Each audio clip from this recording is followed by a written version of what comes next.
Amigas, welcome back. I'm Kelsey Cush, the Sativa Zebra, and today I'm doing a video unlike anything else I've done at this point, so I'm really excited for it.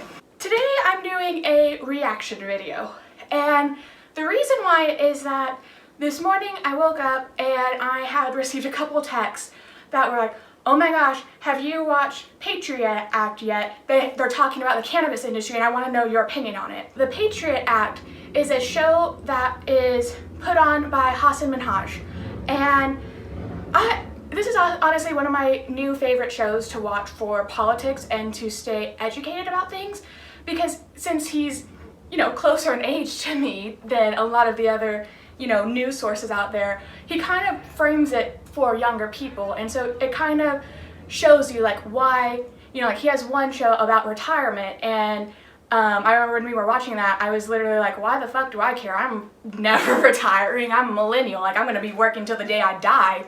In his show, he's like, so why should you care about this? And I was like, oh shit. It has become one of our favorite shows to watch. Yeah, he just uploaded a video. I have it here.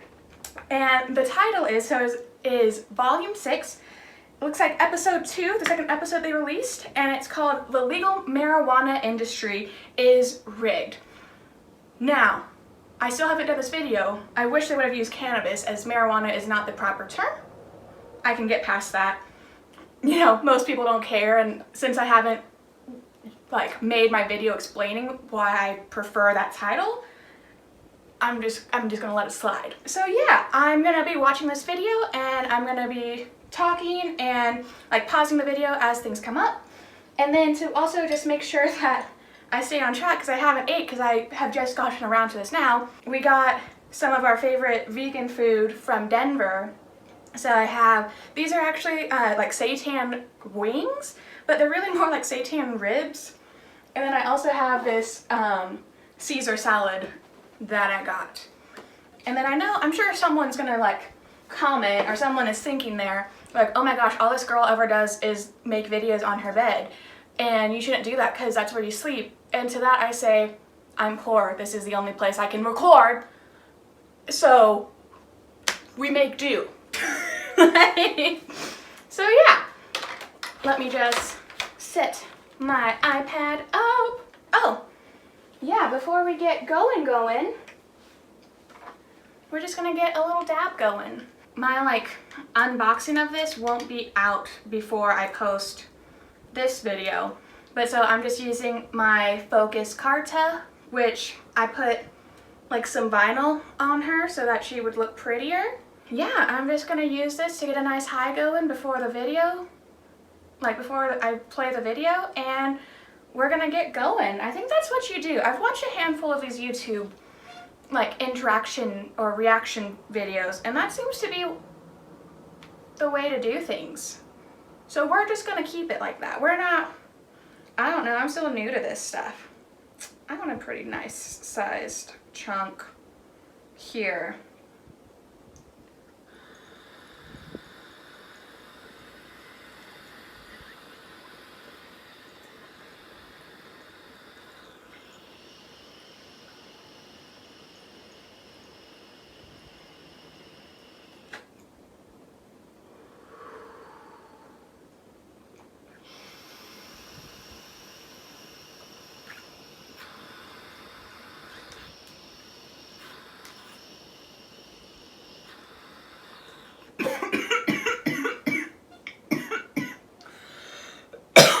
I don't think I should have done that last one, but fuck it. Ba-dum.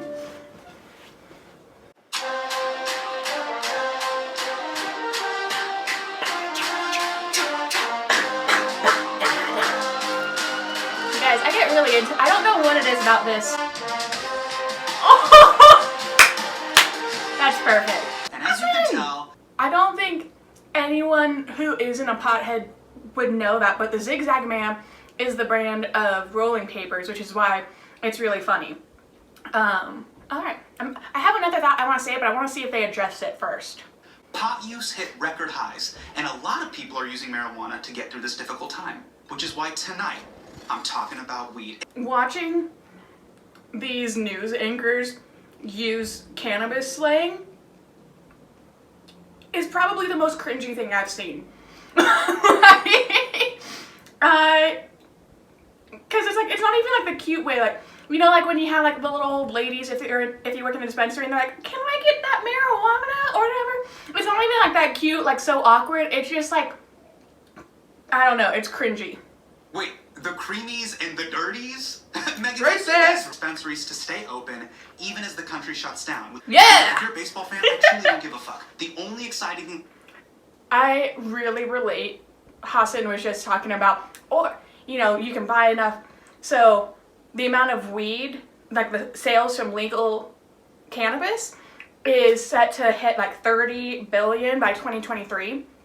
And he was talking about, you know, you could buy the Mets 10 times over, basically, or buy enough pot to make baseball interesting. I'm sorry, guys. Like, if you like baseball, power to ya. I don't know what it is. Like, I've gone to baseball games, both like high school, college, professional. Like, I've been to a multitude of baseball games, and I hate it. Like, that is probably my least favorite sport. If anything, I actually like avoid it in every instance. But getting back into it. That's ever happened in baseball was when Randy Johnson pitched a ball and a bird exploded. That's it. If they don't kill a bird every game, I'm not interested. Woo! We're obviously That's way past terrifying. the idea. So they haven't really talked about this, but so they brought up the fact that when it was announced that there was going to be a lockdown, that weed sales flew up, and it was crazier than anything that it's ever been.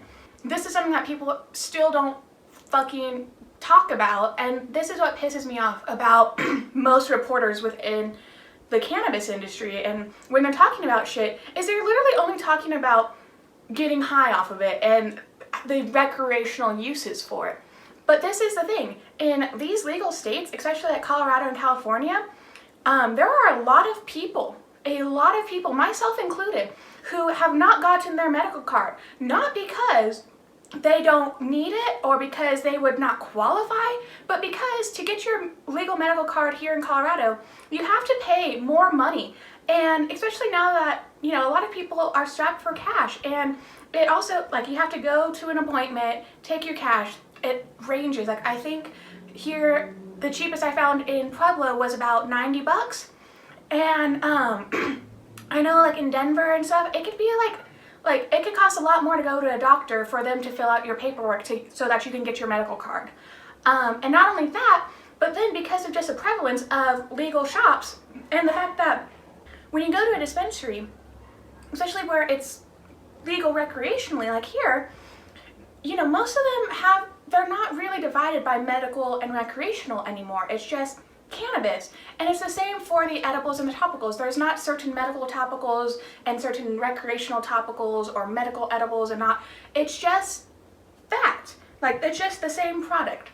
In some locations, I do know that, like, in some states they allow the medical edibles and topicals to be stronger, so sometimes that might be the case. But for the most part, the edible is going to be the same no matter what, and most dispensaries will also give you can give you a discount, or you can get a discount that's the same as the medical discount, like if you show them your medical card at a recreational store. So it really just doesn't make sense to spend more money when you're already spending money to buy the weed. And so that's what I wish people, maybe they're going to touch on this later, but that's where I get really pissed about every news article I've read, is they do not realize that there are people who have legit medical issues that can get their medical card so that they can say, like, yes, I treat my issues with cannabis, and like they don't get it and they still pay just through the recreational, through everything else. And yeah, I mean, I think for some of them you get a slight tax break too, but like I said, even for me, the tax break wasn't really enough compared to the other discounts and sales I could get from regular stores. So yeah, that's kind of what my thought is, and they haven't really addressed it yet. So yeah, like Hasan or any other news person, if anybody in the news world is like listening, we could be a stoner and love getting high and still be using it for our medical benefits. It's not one or the other. They can be exclusive. They can be together. It started in the 1980s. Oh, he is gonna talk about it! Said stuff like, reefer makes darkies think they're as good as white men. Obviously, yes. Dude went to high school with Megan. They were both voted most likely to insist the Civil War was about states' rights. Then, Nixon started the war on drugs and shit got even more racist. Okay, so I will do a more, just because they have talked about it, this is why I don't use the term marijuana, and I'm just going to throw it in here. I'll do a longer version, but it's because Anslinger, I don't give a fuck about him because he is really the reason why so many black and brown people's lives have been ruined because of his racism and xenophobia. So, fuck that guy. But so basically, he was so racist and just so fucking crazy that he believed that only dark people use cannabis, that no good white person would ever use. Oh, and that was the other thing is, so cannabis is the scientific name. He was the one that decided to call it marijuana so that it would sound more like it was coming from Mexico and Latin, and therefore it was bad. And so yes, cannabis does have a very, very entrenched history in racism, specifically the term marijuana. And I will do another video about that later, and we will get all into the nitty-gritty, but I'm really pumped that he's actually getting into the fact, this is really exciting. Just because I'm not going to be able to, play this, or I don't think I will because I don't want to get taken down off of YouTube. Sorry, I'm trying to actually get my salad dressed so I can start eating it, but I get really excited. The African American population is 13% of the entire United States, but when you look at people in prison for drug crimes, they make up 40% of the population in prison. And that doesn't fucking add up unless you are being specifically targeted. So, guess what? White people. We're selling legal weed. Oh yes, fuck men! All of this shit is true. Pretty much most people who are legit passionate about the cannabis industry hate MedMen, and it is because they are literally just disgusting. And just getting back into one of my previous videos about how pretty much the only way to get into a cannabis industry right now, to have your own dispensary, is to be a rich white man or a rich white woman. If you are a person of color, you're fucked because the first thing they check is how much money you have in the bank. After that, everything else is fucked. So if you don't have money, you ain't getting into this industry. Can you guys tell that I really don't like them? Can you? Also, fuck John Boehner, because this asshole has been for years going against fucking cannabis legislation and doing everything in his goddamn power to make sure it doesn't become federally legalized, and now he's profiting because he's a rich white man. I'm so sick of rich white men running the fucking world, and I think that's what this video is getting into, is that this is the fucking problem, and all of us in the cannabis industry and all of us who are passionate about cannabis, marijuana, ganja, whatever, we need to start being vocal. That's why I'm making this channel, because as a person of color, and someone who's worked in the industry, I have seen face to face so many of these CEOs, and let me tell you, 99% of them were all men.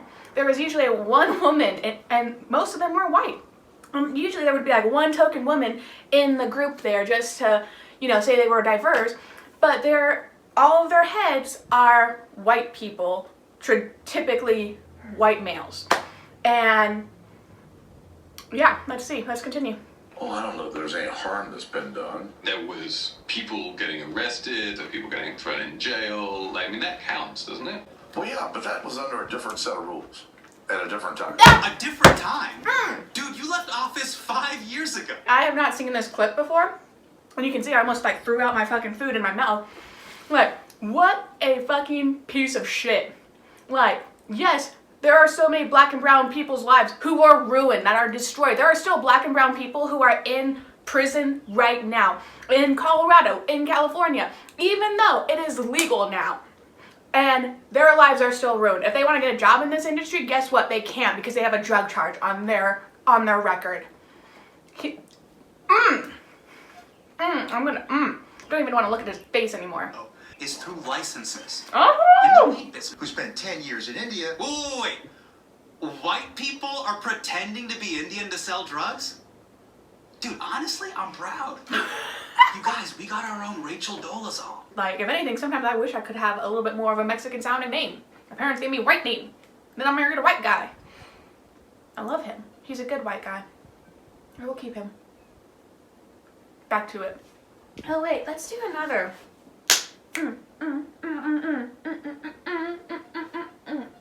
That's how I do it.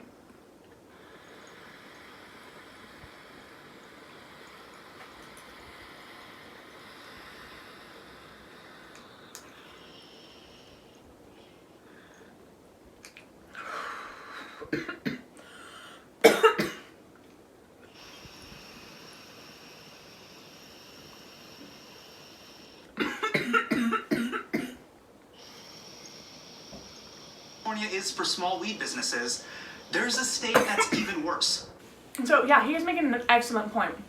So vertical integration, I both love it and I also kind of hate it, and it's, you know, it's a double-sided coin.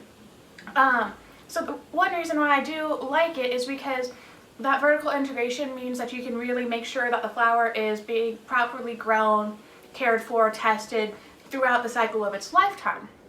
But in order to get that type of a license is very, very expensive. And so like just to grow, you need one license. To process it, you need another license. If you want to extract and do concentrates, guess what? That's another license. Edibles, another license. To run a dispensary, boom, another one. Want to also have a medical side to your thing? Like, it stacks up. And so that 15,000 really is like, doesn't go anywhere. And so that people are like, oh, 15,000, okay, I could do that. That 15,000, it just means that you kind of have the money. After that, you still have to get, you know, your building, you have to furnish it, and you have to make sure everything is up to code. You have to put security cameras inside for the entire thing, you know, lighting, all this stuff. So yeah, like it can cost, you know, hundreds of thousands to get this business up and running. And if you are not already rich and white, like, then no. And this is the other thing, which is why it pisses me off, is that just from my experience with some CEOs and like getting to know people, there's a lot of people that don't use cannabis at those higher levels. Like, you know, or who maybe pretty much just only got into this or only got into cannabis because they saw it as a way to make more money. So they don't really care about the culture or the history of it. And also, they don't really care about what people want. That's why I think the market is just so stagnant now and it's so boring, is it's because these people in charge don't really care. They're just doing whatever they know is going to make money. And so every so often you have someone coming out and like actually innovating. But just my kind of thought is, what if we could all just innovate? And what if it didn't cost hundreds of thousands of dollars to, you know, start your own, you know, cannabis edible company or whatnot, like, and do it from your home and make it like a small thing? I don't know. I'm high at this point, so let's go. When you look around that cannabis industry as an African American woman, what do you see? White men. White men. Yes, Wanda. Yeah, so this is, you know, kind of another thing.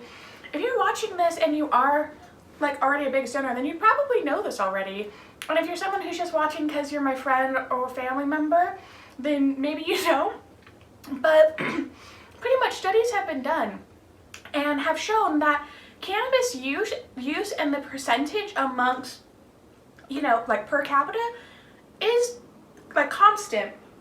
So white people are using it as much as Hispanic people are, as much as black people are, as much as Asian, you know, people are, as all the other ethnicities. It is like, there's a constant number that, and I don't remember what it was. But so that's the problem, is that since cannabis use is constant kind of amongst all of society, then why is it only, you know, a small fraction of them are being, you know, are making up the majority of these arrests? And why is it that, you know, for white people, they almost never get tried, or it's just like a slap on the wrist, whereas for black and brown people, it's a life sentence, or at least a, you know, life-ending sentence that is usually jail time. This is actually going a lot better than I thought. Like, I was a little nervous, but I'm loving it, and I'm loving that someone is talking about the corporatization of this industry, because that's like why, that's another reason why I got into making these videos, and I'll explain that later. What's funny is, so he's obviously trying to make this a joke, but what's funny is that's actually like the case. That is literally what's happening. Like, you know, some companies are much cooler, but there are other companies that, and I know this because I have heard this from friends, like they told me to my face that this happened to them.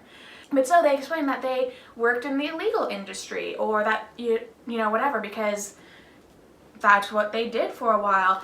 And like one person specifically, I think had been doing it for almost 20 years. And due to that, since it wasn't legal, they were like, no, we won't hire you. We don't care if that's not experience. What do you have legal experience? Own cannabis dispensary on the East Coast. So when this place opens, Minority this will be owned. the very first time pot is sold in Boston. This is a racial. Yeah, and that's actually another thing, because so there are some programs that are supposed to help women get into cannabis, because again, this is primarily a white male thing, and a lot of companies have started doing that, or have started pushing some of the women out to be like tokens, and being like, oh, they're the brains behind this, and like stuff like that. And it's basically to make you think that you're, you know, female empowerment and everything, which it really isn't. Campaign with. Well, and honestly, like it does. So I wanted to stop us before he gets into it, just because I had this thought. But like, yeah, because for me, I'll get more into it in a little bit, but that's pretty much what started to happen here in Pueblo, is that all of these amazing mom and pop stores have gone by the wayside, and they are being bought out. I think a lot of them actually have been bought out by MedMen. And so it's really difficult, because for me, I do try to purchase like smartly, and I want to make sure that it is helping the community. And yeah, it's just getting harder and harder, and part of me is like, I don't want to continue to pay, you know, like these people are just, MedMen has millions of dollars, and they're just going to continue getting money, and I don't want to contribute to that, because I don't really even like them. So why the fuck am I even going legal when there's still like, I'm sure I could still find someone growing and just buy it from them and do something more illegal. But then I am paranoid constantly, so then I'm like, no, I can't do that because I can't go to jail. But yeah, and that's honestly, like, this is kind of my nightmare, is all of these stores that are the same, and that they're all run by 3 companies. Like, yeah, it's kind of a nightmare for me. Okay. Yeah, so, wow, good. Just amazing. Like, I doubt Hasan will ever watch this. But that 1% chance that he is watching this right now, and his staff, like, obviously he has an amazing staff and group of researchers who help him put this together, and producers and everything. So everyone over at the Patriot, thank you so much for making this video. Like, this is it kind of pisses me off, because I was planning on making the video once the rest of my rig, you guys should see this crazy ass rig that I have set up so that I can record right now. I bought a new one, but like, I've been waiting to record a video until everything gets here, and he's pretty much done what I was hoping to do, which is talk about, you know, the problems that are going on with this industry, and the fact that nobody that looks like me or darker is really succeeding in this industry, and it is becoming so much more difficult. And you know, and it's already like, you know, as someone who got into the cannabis industry wanting to do good and to help people, and like knowing about the rich history, and you know, the fight that there's been, I don't know, it really makes me sad, because no, like, I'm not helping someone who actually needs it. And you know, one of the things that I have been doing recently is really going out of my way to make sure that I am shopping at mom and pop stores, and shopping at places that these people care about the customers, and a lot of places still refer to them as patients rather than customers. COVID might have been a good thing for for cannabis. Like recently there's cannabis hospitality, which is something that I would love to do, and now everything's kind of on pause indefinitely, which for me is nice because maybe I can figure out how to afford to open up a business like that. I think I would do an okay job at it. I'm very friendly. Like, I like making experiences for people. So I was like, I know I could do it, but the fact that there aren't any Latinas who have done this before that I can look up to, be like, they got it, like I can be like them, like it does get very tiring, and it seems like another kind of thing that I'm set up to fail. And I'm sure I'm not the only person who feels like that. I'm sure other people feel like this game is becoming rigged. And so I'm loving that we're talking about social justice and how important it needs to be when it comes to the cannabis industry. And honestly, I wish that we really need to be making a bigger push on social equity, because Pueblo's the same. Pueblo, even though we have legalized cannabis not only at the state level but also at the city level, so we had a vote and they wanted to get rid of cannabis, and we were like, fuck no, we like having legal recreational cannabis, like shut the fuck up. And so we voted on it twice for this. But even with all of that, our city council or commissioners have severely regulated how many shops can open in a year, and it is from what I've heard from other business people, getting a license in Pueblo is one of the most difficult things to do. Like in any other place, or in Pueblo County, is more difficult than the majority of other places in Colorado. And that causes problems because I've been living here for 4 years, and in the 4 years I have seen a lot of shops that were mom and pop go away and are now being taken over by bigger stores and bigger companies. And it happened to one of my favorites. So there was this dispensary down south of it, but it was called Ripe Dispensary, and it was my favorite store in all of Pueblo. And honestly, to this day, it is still my favorite store that I've been into. And the reason why was because it was not like any other dispensary. They had product displays, so you could pick up the carton and see how to open it by yourselves and see if you were going to be able to do it. You could also just look at it more close and read the ingredients, and they had a personalized bud tender with you, or they called them care tenders, I think it was. And so you had a personal shopper, and so you would sit and wait, and then they'd call you, and you got this little badge that they had you put around your neck, which had your ID there. And yeah, the person just walked you around and oh, what do you want? And edibles. And you're like, oh, well, walk over this way. And they had an edibles wall, and you could pick everything up. And they're like, oh, you want to look at our flowers? Come over here. And they had these tables in the middle, and the table had these little jars of some of the flowers so that you could smell it, look at it, all of that stuff. And then your care tender had a little iPad, and they would put in what you wanted. And so then they're like, okay, great, let me just go pick that up for you. They'd pick it up, you'd pay, and then you were out the door. And it was a magical experience. And that was the other thing, is that the prices, they were no more expensive than anywhere else. And in fact, that was another reason why I liked them, is they actually built the prices the taxes into the price. So when it said that a chocolate bar was $20, $20 out the door was the price. So they were very fair with the prices, because like I said, I went to other stores and it was the same price everywhere. Although the other places didn't include the tax, so you paid your $20 and then you paid your taxes. This place just took it out and were like, nope, $20, thank you very much. And yeah, so it was my favorite store. And now LiveWell has come in and just turned it into another LiveWell. Yeah, it doesn't have that same magic anymore. And that's kind of the problem, is that these companies, they can buy out these and that's what they do, is they just go in there how much do you want to just leave and stop running it, and they just give them however much money they want. I know of more companies now that have been bought out by MedMen, LiveWell, or some other large company than I do of regular mom and pop shops still. And that is getting very sad. Yeah, this was a really good episode. So great job. Great job. Yeah, it's very exciting that someone's bringing this up, that we're even able to talk about it today.